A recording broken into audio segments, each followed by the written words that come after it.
things apostolic. On today's podcast, we are going to delve into one of the most profound teachings of Jesus Christ, a teaching that encapsulates the essence of the Christian faith and provides a blueprint for our interactions both with God and with each other. This teaching is none other than the greatest commandment, as recounted in Mark chapter 12, verse 28, where Jesus is asked about the most important commandment of all. Jesus' response to this question is a masterclass in spiritual and moral guidance. He begins by affirming the oneness of God, instructing us to love God with all our heart, all our soul, mind, and strength. This is not just a call to a feeling of affection, but a commitment encompassing every aspect of our being. But Jesus doesn't stop here. He goes on to say that the second commandment is like the first, and that is that we should love our neighbor as ourselves. In these words, Jesus bridges the gap between divine love and human relationships, making it clear that our love for God is inseparable from our love for our fellow human beings.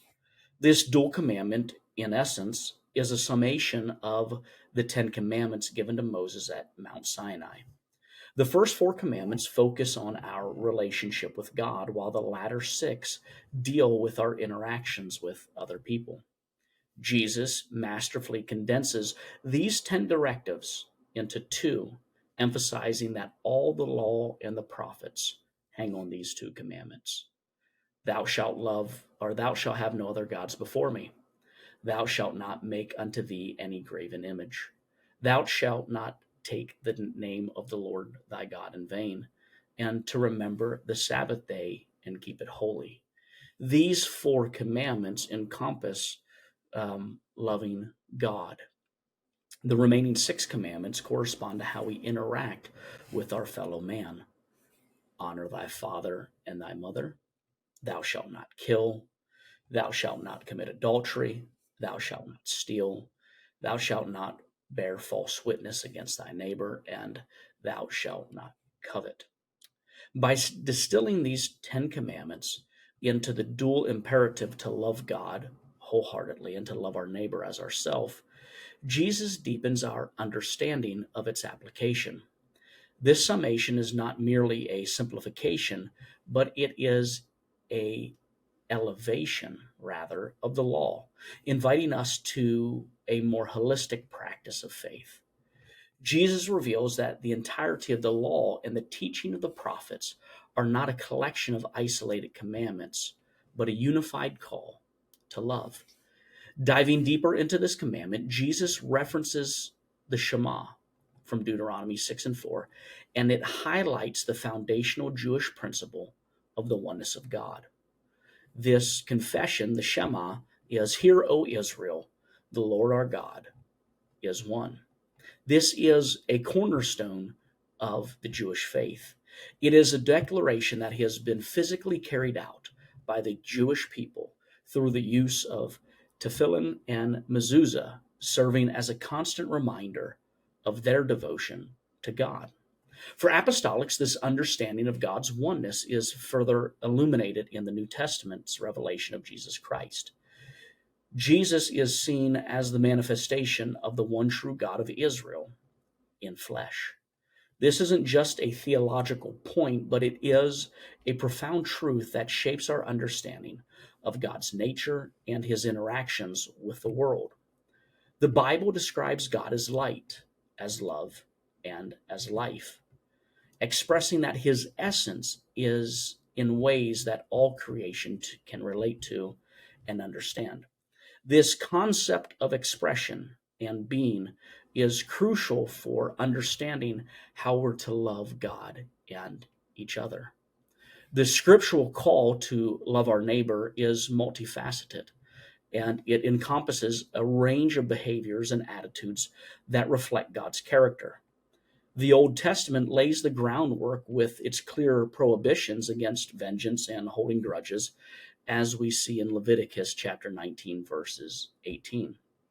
which commands us to love our neighbor as ourselves. This foundational directive sets the stage for a community where justice, mercy, and compassion override personal grievances and desires for retaliation.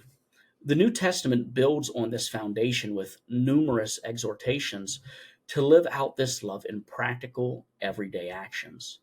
Jesus' teachings, particularly the parables, emphasize the importance of seeing and responding to the needs of others, even when they fall outside the boundaries of our immediate community or social circles.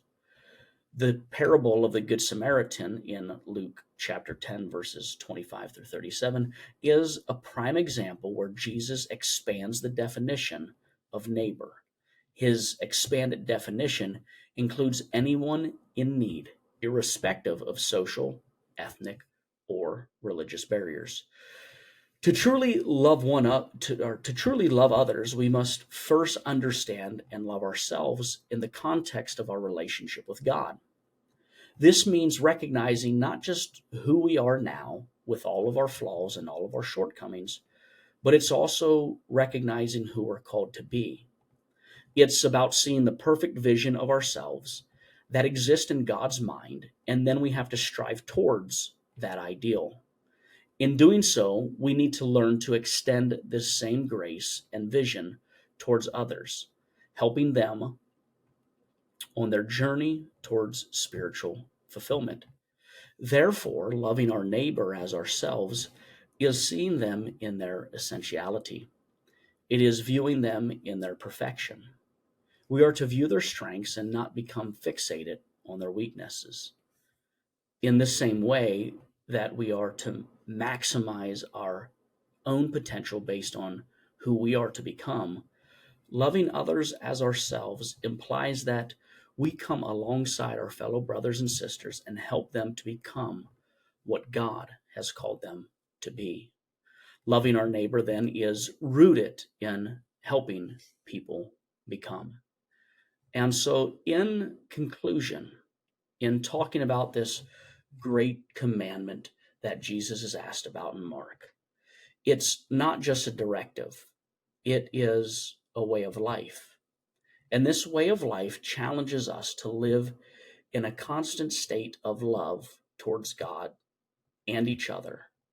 And in this way of life, we foster a community that reflects the very essence of God's own nature.